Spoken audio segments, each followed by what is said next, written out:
बिहार की राजनीति में इन दिनों एक नाम ऐसा है जो जोरों शोरों से गूंज रहा है और चारों ओरों से सुर्खियां बटोर रहा है, और वो नाम है निशांत कुमार का। जी हां, वही निशांत कुमार जो बिहार के मौजूदा मुख्यमंत्री नीतीश कुमार के इकलौते बेटे हैं। 2025 के विधानसभा चुनाव की सरगर्मियों के बीच निशांत का नाम बार बार चर्चाओं में बना रहा है, जिसके चलते चारों ओर से बिहार की जनता अब ये सवाल पूछ रही है कि क्या सीएम नीतीश कुमार के बेटे निशांत कुमार राजनीति में कदम रखेंगे? क्या वे अपने पिता की राजनीतिक विरासत को संभालेंगे? ये सवाल न केवल जनता दल यूनाइटेड के कार्यकर्ताओं के मन में है, बल्कि विपक्षी दलों के नेताओं के दिमाग में भी घर कर गए हैं। निशांत की राजनीति में होने वाली संभावित एंट्री बिहार की सियासत को एक नया और बेहतरीन मोड़ दे सकती है, जहां नीतीश कुमार की सुशासन की छवि को युवा चेहरे की ज़रूरत महसूस की जा रही है। लेकिन निशांत कौन हैं, उनकी ज़िंदगी कैसी रही है? आइए जानते हैं उनकी पूरी कहानी के बारे में। नमस्कार, आप देख रहे हैं द न्यूज़ 15 और मैं हूं आपके साथ मनीष कुमार सैनी। निशांत कुमार का जन्म 20 जुलाई 1981 को पटना में हुआ था। वे नीतीश कुमार और उनकी पत्नी मंजू सिन्हा के इकलौते बेटे हैं। मंजू सिन्हा का निधन साल 2007 में हो गया था, जिसके बाद नीतीश ने कभी दोबारा विवाह नहीं किया। निशांत का बचपन बिहार के राजनीतिक उथल-पुथल के दौर में बीता। निशांत को काफ़ी ज़्यादा बचपन से ही खेलकूद और तमाम चीज़ों का शौक था। नीतीश कुमार 1990 के दशक से ही राष्ट्रीय राजनीति में सक्रिय थे, लेकिन उन्होंने अपने बेटे को कभी राजनीतिक रौब या रसूख का फ़ायदा नहीं उठाने दिया। निशांत की स्कूली शिक्षा पहाड़ी इलाकों में हुई। जानकारी के अनुसार उन्होंने देहरादून के प्रसिद्ध कॉलेजों में और स्कूलों में पढ़ाई की, जहां वे सामान्य छात्र की तरह ही रहा करते थे।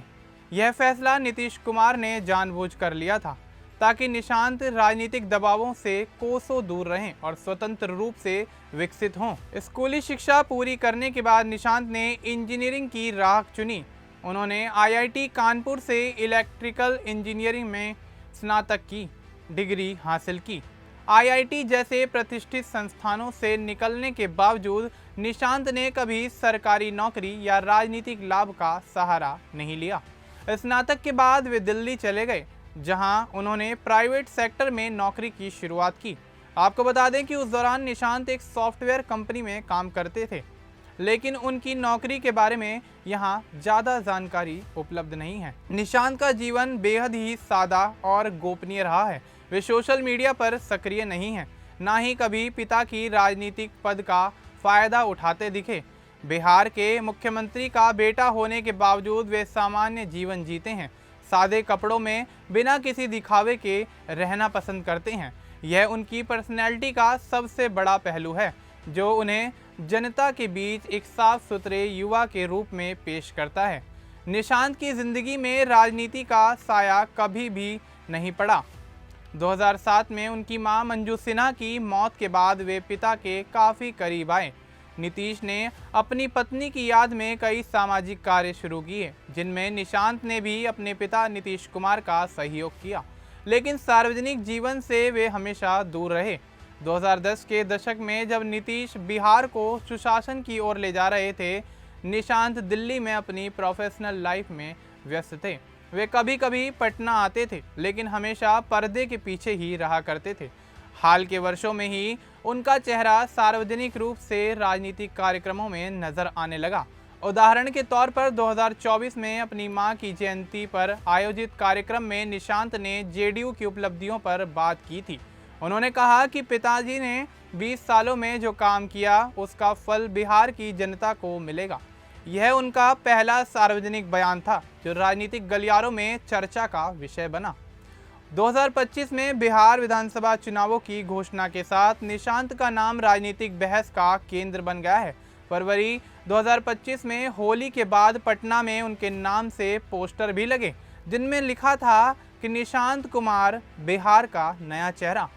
जेडीयू कार्यालय के बाहर ये पोस्टर लगे, जिसने नेतृत्व परिवर्तन की अटकलों को और भी ज़्यादा तेज कर दिया। जेडीयू के राष्ट्रीय कार्यकारी अध्यक्ष संजय झा ने खुलकर कहा कि नीतीश सक्रिय रहेंगे, लेकिन निशांत को पार्टी में लाना जरूरी है।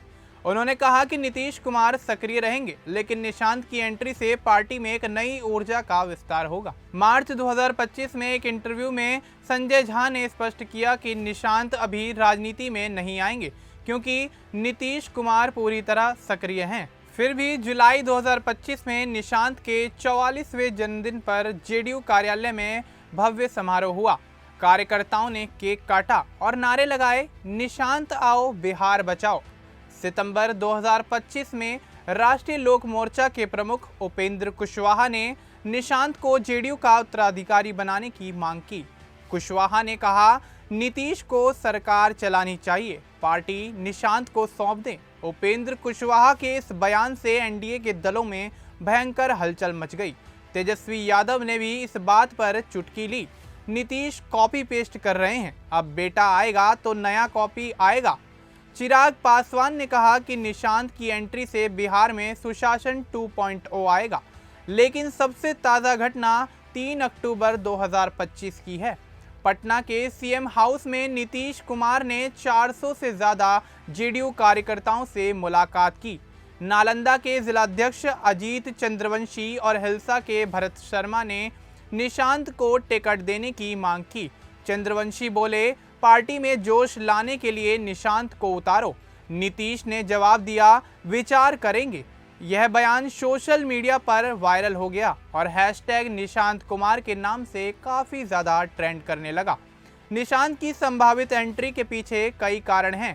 पहला, नीतीश की उम्र 74 वर्ष हो चुकी है और स्वास्थ्य पर सवाल उठ रहे हैं। उन्हें थक चुके कहकर विपक्ष संबोधित करता है। दूसरा, जेडीयू को युवा चेहरा चाहिए। 2020 चुनाव में पार्टी को 43 सीटें मिली, लेकिन 2025 में एनडीए में भाजपा का दबदबा बढ़ता चला गया। निशांत की एंट्री से जेडीयू मजबूत हो सकती है। तीसरा कारण, बिहार में बेटों की लड़ाई चल रही है, जैसे तेजस्वी यादव, चिराग पासवान, और उसके बाद तीसरा चेहरा होंगे निशांत कुमार। विशेषज्ञ मानते हैं कि निशांत हिल्सा या नालंदा विधानसभा सीट से चुनाव लड़ सकते हैं, जहां जेडीयू की काफ़ी मजबूत पकड़ है। लेकिन नीतीश ने हमेशा कहा कि हम परिवार के चक्कर में नहीं, बिहार के चक्कर में हैं। निशांत खुद कहते हैं, पिताजी ही मुख्यमंत्री बनेंगे। निशांत की पर्सनल लाइफ भी सादगी की मिसाल है। वे अविवाहित हैं। हालांकि मार्च 2025 में उनकी शादी की अफवाहें उड़ी थीं। वे महिला सशक्तिकरण, शिक्षा और ग्रामीण विकास जैसे सामाजिक कार्यों में खास रुचि रखते हैं। दिल्ली में रहते हुए भी वे बिहार से जुड़े रहते हैं। उनकी छवि नीतीश 2.0 की है, ईमानदार, शिक्षित और युवा। लेकिन चुनौतियां भी बहुत हैं। विपक्ष उन्हें राजनीतिक वारिस कहकर निशाना बनाएगा। भाजपा में भी असहजता हो सकती है, क्योंकि नीतीश का पलटी मारना पहले भी विवादों से घिरा रहा है। कुल मिलाकर अगर देखा जाए तो निशांत कुमार बिहार की राजनीति की एक अनसुलझी पहेली हैं। अगर वे राजनीति में एंट्री करते हैं तो बिहार में एक नई सियासी हवा चलेगी। चुनाव नज़दीक हैं और 9 अक्टूबर तक जनसुराज की पहली लिस्ट आने वाली है। शायद निशांत की पहली राजनीतिक पारी का फैसला भी इसी बीच हो जाए।